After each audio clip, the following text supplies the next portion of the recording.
First of all, thank you to Netflix, an unbelievable partnership that started in November of 2023. We had a vision on what could be the biggest fight in history. And on Tuesday, with our partners at Netflix, we'll come out with the results of what tonight looked like. We had a gate of over $18.1 million, a record for the state of Texas, double what Canelo did when he fought here the last time post-pandemic when demand for tickets was much higher. And it is the highest gate in boxing history in the U.S. outside of Las Vegas. And it happened with a young man who's 4 years in the sport and a legend, an icon in Mike Tyson, who came back and, put on an amazing show.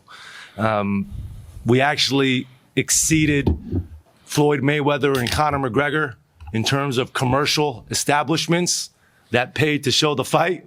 So Jake Paul, Mike Tyson, new record holders. And with that, we'll open it up for questions.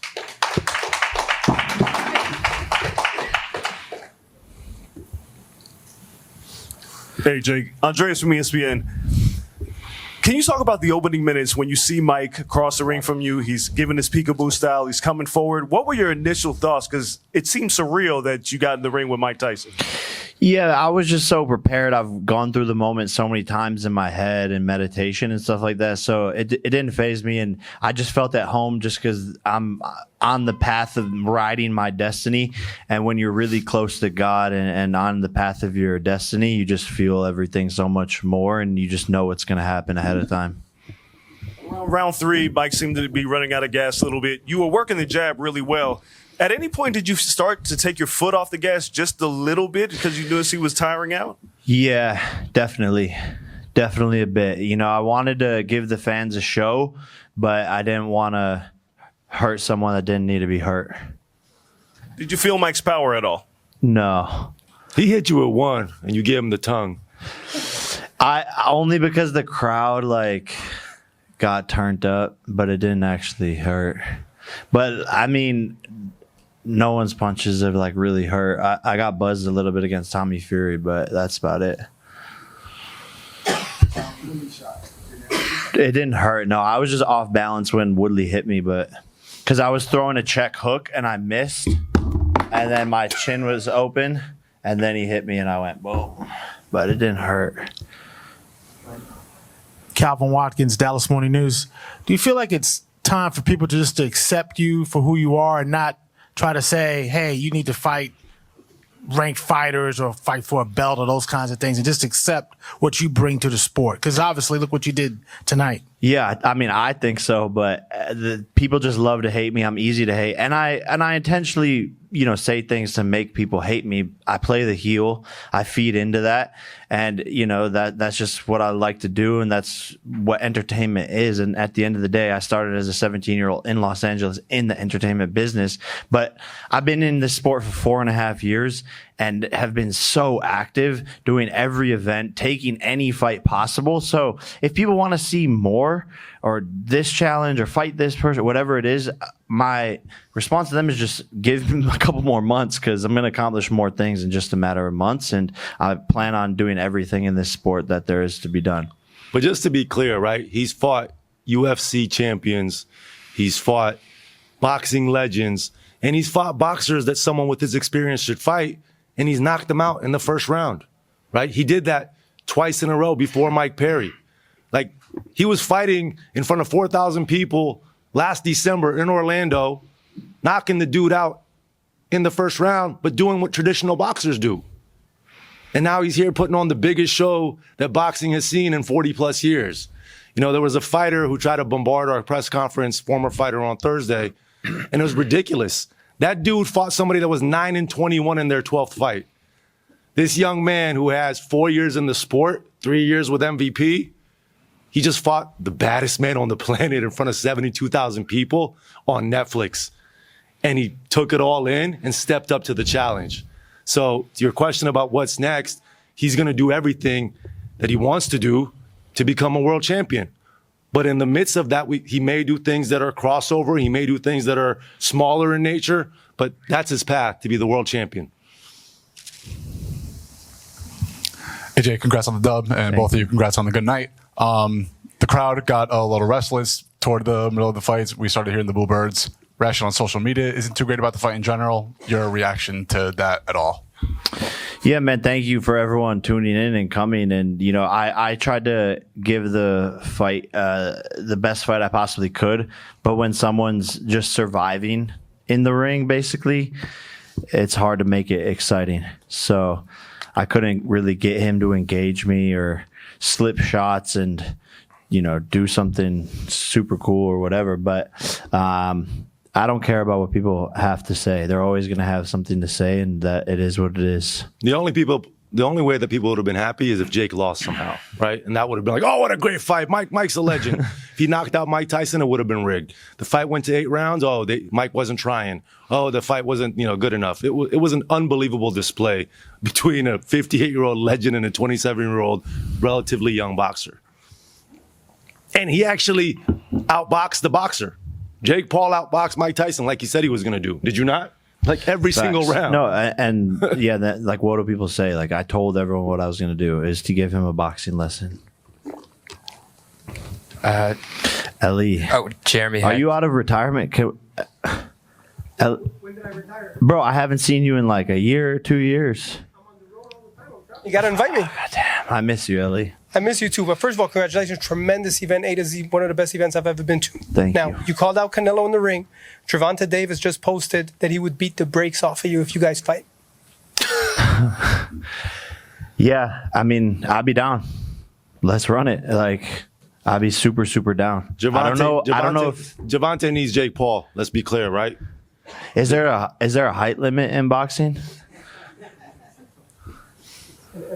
What about you and Conor McGregor? Are you interested in that? Yeah, he'll never do that though. He knows. He knows way. One, he's under contract, and two, he's not his own boss. And two, he won't do it. He knows better. He might. And say, it's funny to say like, yo, Conor McGregor is scared of Jake Paul and will never box him, but it's the fucking truth. And look at him go toe to toe with Nate Diaz, who was easy work for me. It was like a Monday sparring session to beat Nate Diaz's ass. So he doesn't ever want the smoke with me. It won't ever happen. We believe Canelo would do a cruiserweight fight. There's no way Conor does a cruiserweight fight with Jake Paul. Jeremy Hecht here with Hip Hop DX and Uproxx. First of all, I just want to say, I know you get a lot of hate, but what I think you don't get enough credit for is proving to a lot of people that evolution and growth is the ultimate goal and that anything is possible. Like if you look back at yourself making YouTube videos or Vines, to know that you're just boxed the biggest boxing match of all time against potentially the greatest boxer of all time, and you have a belt in front of you and you won. I just want to say that's inspiring to a lot of people. So I think you deserve a lot of credit.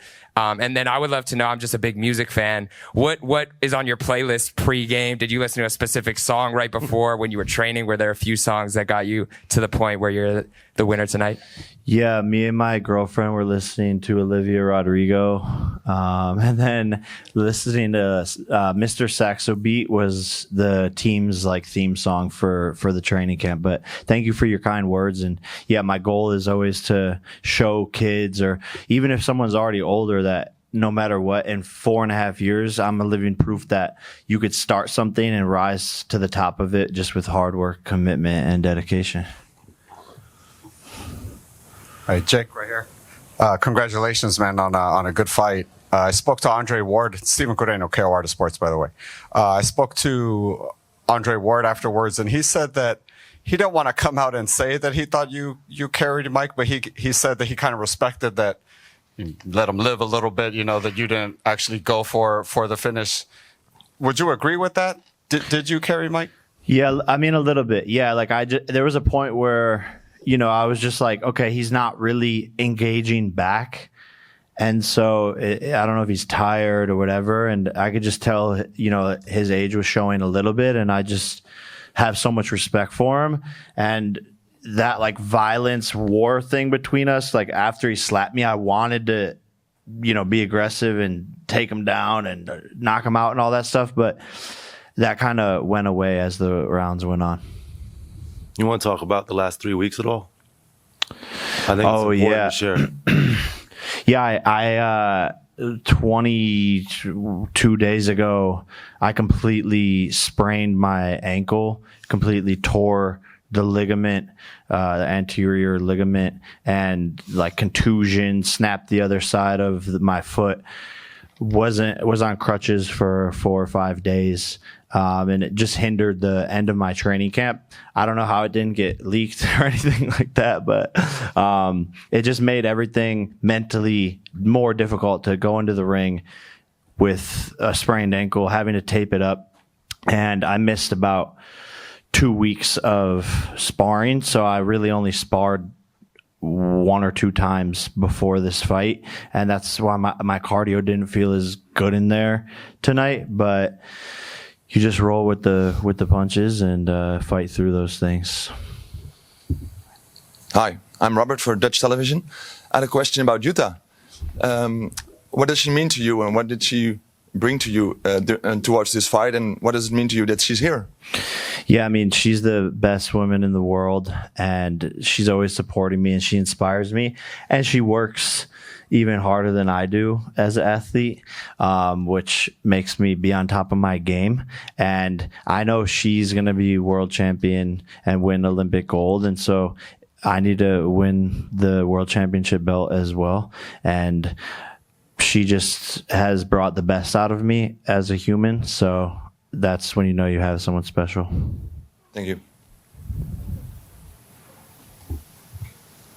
Any questions about Amanda Serrano and Katie Taylor that we can address at all?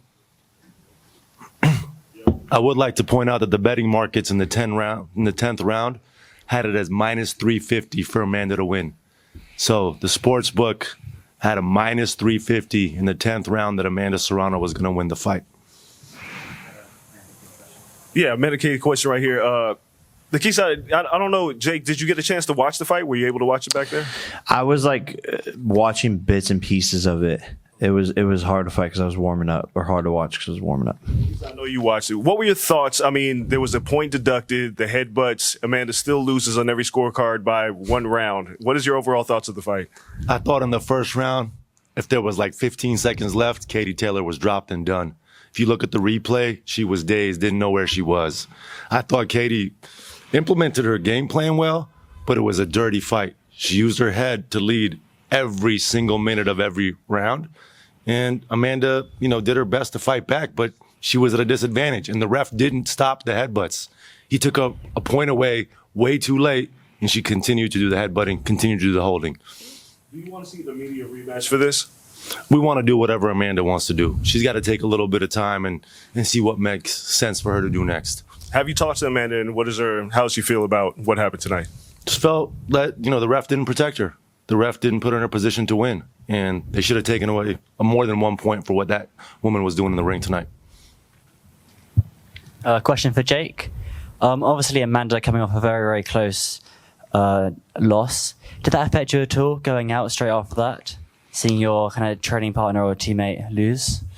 Yeah, it's always a weird feeling in the locker room when that happens. But yeah, I feel for Amanda, and I can have a moment, 5 seconds where I'm like, damn, I'm sending her love and energy, but I then have to immediately get back focused. It's not a question for you and Nikisa. After you break so many records after a major event like this, is it hard to top? As Nikisa, have you already got a plan in mind how to break the records again? We always find a way.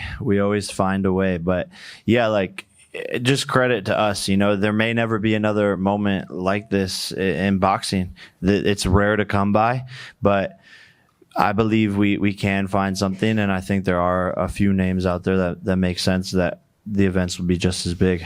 Look, boxing is ebbs and flows, ups and downs, big events, small events, medium-sized events, wins and sometimes losses, right? He lost a year and a half ago, even though he knocked him down, against Tommy Fury.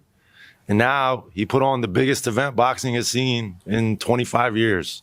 So our philosophy is it's not about what is the decision that happens in the ring. It's about the attitude that you have and the product that you create and how you entertain the fans. And there's no more entertaining of an athlete than Jake Paul. Jake, what are you going to do about the bets with Neeraj and Katie Are you gonna let them We off, never or what? made it official. I think it was all just like in light of entertainment and trying to make some fun and selling fights. But do you think the fact that so many boxers went with Mike is that because of like the stature he has within that? I don't care. Like I would have went with Mike too. I love Mike, so I just play a character a lot of times and just to sell fights and shit. So just a question for I guess Nikisa, but also Jake a little bit. Obviously, the numbers on Netflix way probably above what you were expecting, right? Like a massive viewership, and obviously at points it even crashed going into it. What's the kind of the feeling behind the scenes with how much of a success this show was on Netflix? Everyone's ecstatic. Everyone at Netflix, like shout out to them. Amazing partners, amazing people. We couldn't be happier with our partnership and how everything went. I think it's 6 times the numbers that I thought. But the numbers are still coming in, so it could be more than that. But the plan is at some point next week. Bigger than the Super Bowl. We'll release the Little numbers teaser next there. week. Is it safe to say that the Netflix crashed, yeah. But shout out to the Netflix engineers. We love you. They fixed it right away. And yeah, shout out to them. Does this say a lot more people watched than they watched Floyd Mayweather against Manny Pacquiao or Floyd Mayweather against Conor McGregor? A lot more people. Is it safe to say you smashed that record that you were looking at, which was I think like that NFL game on Peacock for the largest streaming event? Smash. Not even close. But we'll put the numbers out on Tuesday. Jake, excuse me, Kevin Garcia with Fight Hype. I just wanted to ask you, Jake, we saw Eddie Hearn celebrate after Katie's victory. Do you accept that as just like human emotion, or do you find it off-putting as another promoter to see a promoter in the ring celebrate like that, his jubilation after the victory? I didn't see it. But yeah, man, it's passion. Obviously, every promoter wants their fighter to win. Thank you. And then same question for you, Nikisa.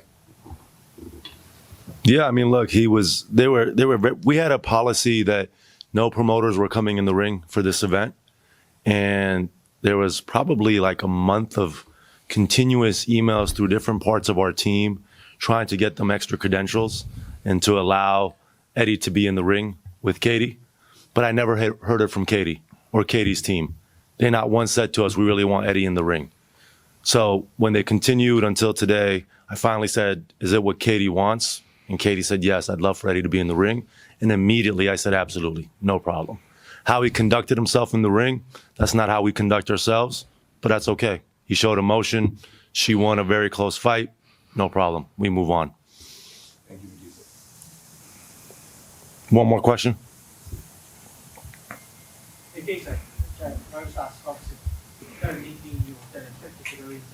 There's an ongoing legal battle between yourself and Eddie.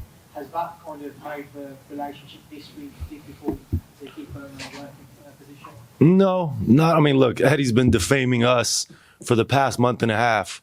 He's a recognized figure in the sport of boxing, right? We're new to boxing. We created this company 3 years ago. He has been saying that this event was a circus. It was bad. We don't care about the sport. That, all it is about the money. It's a stain on the sport. But he's still coming here and asking us to be in our ring. He's still coming here and sitting in this press conference trying to get the time and the limelight that we bring to bear. But we have not been focused on his frivolous lawsuit throughout this period, not once. Hey, Jake, Jeff Zimmerman, FightNews.com. Congratulations. We love the big fights here in Dallas. Keep bringing them back. You said you still have the goal of being a world champion, and it seems like you're getting better every fight. What does that timeline look like to fight for a title, do you think? Thank you. And I think it could happen in the next 24 months. I truly, truly believe in my skills and my ability and my power. And the cruiserweight division is seemingly open for the taking on that timeline. And I believe that I can become a world champion and do it within 6 years of starting to learn how to throw a fucking jab. So I think it'll be the greatest sports story ever. And I know it's going to happen. Thank you, everybody. We appreciate the support.